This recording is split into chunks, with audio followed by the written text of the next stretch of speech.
Boxing King Media. We're with Mr. Dean White. Dean, I keep seeing you everywhere. No matter which country, which city it is. Are you on a world tour of watching boxing fights at the minute? Yeah, a bit of that, but it's business also, I must add. So I've got a fighter who's meant to fight next week on the 8th, no, the 10th it was. But it's been moved to the 18th of December. She's fighting on a Golden Boy card. So Tamira Brown, she's 11-0, 8 knockouts. So, you know, I'm out here, I was doing that. Talked to some friends who work with Matchroom and some other people. So I'm always working. Obviously, I've got into the promoting factor now, so we're looking at that. I've got the next show next year, February. And then we're looking at doing the show in Texas, Dallas in June or July. Is this under your own promotion? Yeah, of course. Oh, wow. In the Black Box Global. It's going to be, we're just looking at venues now. We've got a few. I've got a good relationship, strong relationship with a colleague of mine over here. So she's good with the commission over there and stuff. So it's always good to have a good synergy with a partner that understands the local.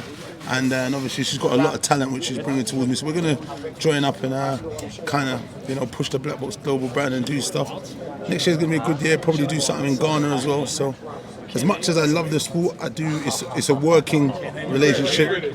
Plus, fortunate I've got, you know, great network. I'm always networking. So Matchroom, we get to come in, we get, you know, looked after, and then we're getting looked after with the Javante tickets as well, my friend. So yeah, it's good. And then I'm just meeting various different people and just trying to see where the synergy is, if there's a working relationship to build and stuff. But you know what I mean, I get to have a great job traveling the world, Madison Square Gardens, MGM Grand, Staples Center, LA. You know what I mean, this is someone's dream to even go to one of those fights, let alone 3 of those fights. You know what I mean? I was invited also to the Komi and Lomachenko fight on the weekend, but I'm going to probably just go back. I've got someone fighting on the 10th on a Channel 5 show, so probably go and support them and, you know, make sure everything goes okay, because they're going to fight on my show. Someone will look at signings, so I'm just in talks to them. So yeah, some good stuff going on, you know what I mean? You're doing some serious hustling and networking by the looks of it. I saw you at Wembley a few weeks ago, and you're now here. So talking fight Saturday night, is there anyone in particular you're supporting, or will you come to watch? Yeah, you see my man Devin. I see the respect there. Yeah, that's my guys, man. I come here, him and Bill. You know, I've got a lot of love and respect for them. So I go to the gym, watch them spars. You know, been in good shape. Doing some real damage in there, that boy. Even the last fight, I came in for his last fight as well in May against Linares. He was on smoke in the gym as well. Looks in tremendous shape. And yeah, just gonna obviously, you know, show them respect. They're my guys, innit? So we've been in the top ranked gym down there. We've been over there with Coach K, big up Coach K, and Francina from the top ranked gym. He runs that. My guy, big up him as well. And I got to big up the guy Stetson. He's one of the bull riders, 3-time champ of the world. Big him up. We've done some little stuff yesterday, took some pictures in the boxing gym. They're doing that bull thing. You know, it starts today. Oh, yeah. Starting today, so big him up. Made some good links, and then we was at Salas's gym. So I'm here with Craig Richards, the Spider. We went and sparred some guys down there. He just sparred a heavyweight Cuban and a middleweight Cuban. We got some good work. Them boys was on smoke. They were trying to get him out of there, so he had to gain his respect and get busy. You know what I mean? Can't beat that American sparring. So Saturday, how do you see Devin Haney versus Jojo Diaz going? It's a hard fight. They're all hard fights. Lightweight is probably one of the best divisions in the world. Like Eddie said on previously, it's probably the best. You know, it's a wealth of talent. It's a depth of talent. All the boys, you had Lopez, you had Cambosis, and then Linares. Even though he's waning, but listen, on any given night he can beat anyone. You saw he stunned, you know, Devin Haney in his last fight. He's still got something in there. But they say the power is the last thing to go anyway. Then you've got this guy who's, you know, Diaz is, like he said, he's an Olympian. You don't give out Olympian medals from nowhere. You know what I mean? So this is a hard fight. He's been an elite. Like his dad said, or his coach said, elite pedigree from the amateurs. So when you look at that, it's going to bode for a good fight. But what you got to remember, styles make fights, and this is the professional ranks.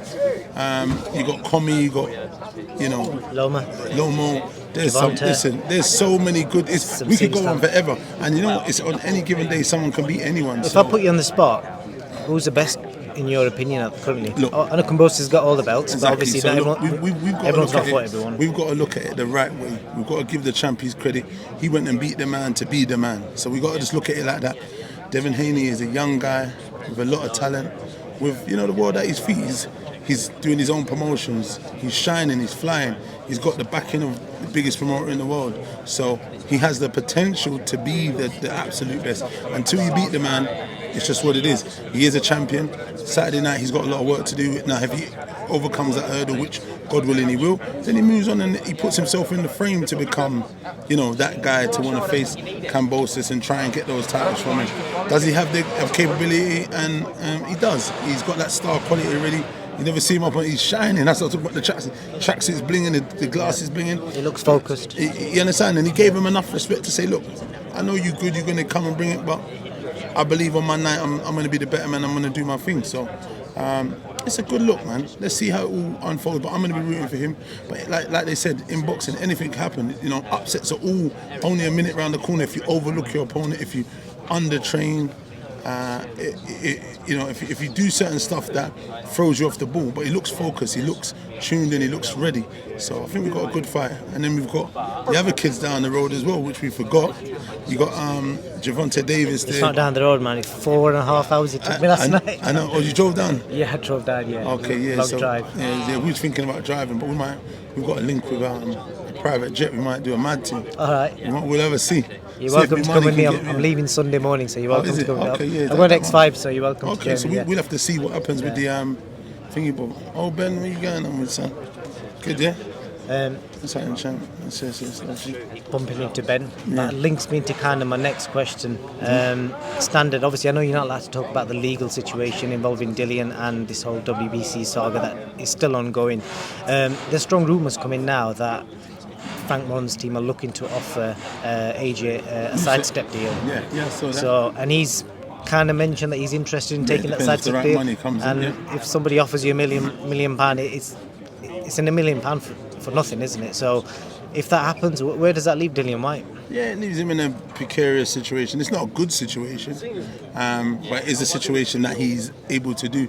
And, he's going to have to weigh up his options. Does he feel, is it a business one just purely for money, or is it a one that where he looks at that, well, you know what, let me let this guy clean him up and do my dirty work so we can get a super unification fight in the UK, you know what I'm saying, in the UK with all the belts and stuff like that, you know what I mean? But when you look at it, it's not good for history because people are going to... Yeah, serious networking going off. A lot of people still, man. Yeah.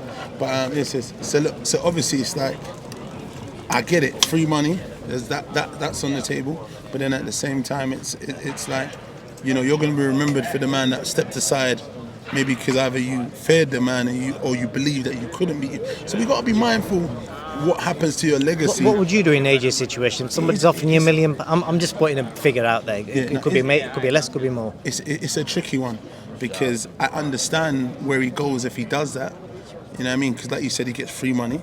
Guarantee at the champ. But then at the same time, people are going to look at and say, you scared, homeboy, like that kind of thing. And he said, but then so many words, sticks and stones may break my bones. But eventually they'll get past that, and then they'll look at, wow, the big good and always beats the small good. And I think Tyson Fury beats Usyk quite comfortably. He's too big, the same movement skill, that jab he's got. I think he easily kind of beats him. That's my personal thing. But listen, I could be wrong. Anything's possible, but I don't see it.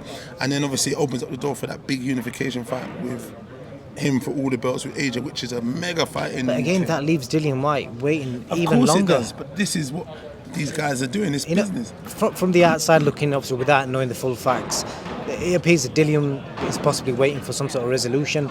Would it not be easy for him to maybe drop the case and then potentially get that title fight straight away, or is it a lot more complicated than that? There's probably more complications to it. Look, it's one of them ones. These guys were talking about, you saw them talking about the 80-20 split, talking about what purses Dillian's made before. It's all bullshit, man. It's like they tried to make a song and dance about how much money you make. It's got nothing to do with anything. Dillian's the interim world champion. So as an interim world champion, you're entitled to a certain split. And obviously this is why there are intermediary things going on, as we've heard, and that's to make sure we can fine-tune and have everything to a T, all the dots and the T's crossed, so he gets what he deserves, not what a handout what someone's offering, because they try to say, oh, let's make it a mandatory. If you make it a mandatory, then you're only, a small percentage. Is it not 45-55? Because that's what it should be, because he's the WBC He's WBC interim world champion. Yeah. So that's what you're entitled to. But then obviously as a mandatory, you're only entitled to what, 20% or something. Yep. So that's why they tried to offer that opportunity. But then they said, you know, let's just go through the right channels. The WBC is now going to be held to account because when we've done everything said and done, once it's over, everything will be all in writing. There'll be no way to wiggle and worm around anything. What if fights are set and is it going to be a case of he's just going to have to wait potentially if a fight gets signed somewhere? It's just one of those things. Dillian's waited a long time already. I'm sure there's a bit of frustration over the years, but he's been through it. So look, he just got to wait it out and see what happens. Hopefully that fight doesn't get made. I'm sure it's not going to be as easy as that. You know, there's going to be sanctioning boards that are going to be looking at this and thinking, well, you know, does this make sense? So, you know, like, so we'll see. And it is another thing, because look, them belt holders, they're going to have mandatories also. So it gets sticky again, because even if that happens, and then them two do another rematch, and then it's the AJ after that, then it's the mandatory, the IBF or the WBO. You know, it's all bullshit. So it's just unfortunate. But look, hopefully it'll get resolved. We'll get the shot, like he rightly deserves, and he'll bring that smoke, man. And we'll try and get them belts, and bring them belts back to sunny South London or Portugal, wherever it is. But what? Dillian, he's the most decorated man in heavyweight boxing that's not ever had his opportunity to fight for a world title. It's crazy. It's crazy. I think if you look at fighters who have had opportunities without really fighting anyone, and you compare what he's done, it is surprising. Yeah. The sport, man, it's more about business now. The dynamics have changed. It's about entertainment. It's about business. It's not always about the multi-talented person, the individual person with talent gets ahead. It's not really like that. Like even Eddie said up there, you know, Devin done a lot of the work by himself until Matchroom came on board. It's like in this game, you've literally got to do all the infrastructure yourself until you get to a position you're in a who needs it club. And Dillian's like that because he's the can man. He'll fight anyone at any given time. And he's a handful for anyone because he's got that belief. There's a difference with someone who actually believes they're going to win or says they're going to win. Vocally, you can say you're going to win. But in your body, do you actually feel that desire, that purpose? Do you wear that badge of honor, integrity, that mental fortitude? Is that actually what you display? And he brings it every time. And you saw after he lost, when he got redemption against Povetkin, you saw the disdain he went out there with, and he was like, there was a finality to his execution. Because obviously the first fight there was a little bit too much respect. In the second fight, you saw there was no respect. It was business. He just got busy, and he just got him out of there. Stepped off when he needed to, pressed on when he needed to, but punched with bad intention and said, listen, I respect you, but the best way to respect someone and show them respect is get them the hell up out of there. You know what I mean? And not take no. And that's what he did, so it's just what it is. No worries. Dean, I think you summed it up, and I'm pretty sure I'll be seeing you around floating about all over the world. I'm going to be here. Keep doing your thing. Like you said, we're going to be floating, homeboy, man. Right, we'll speak soon, yeah? Thank you. Thanks very much. Thank you.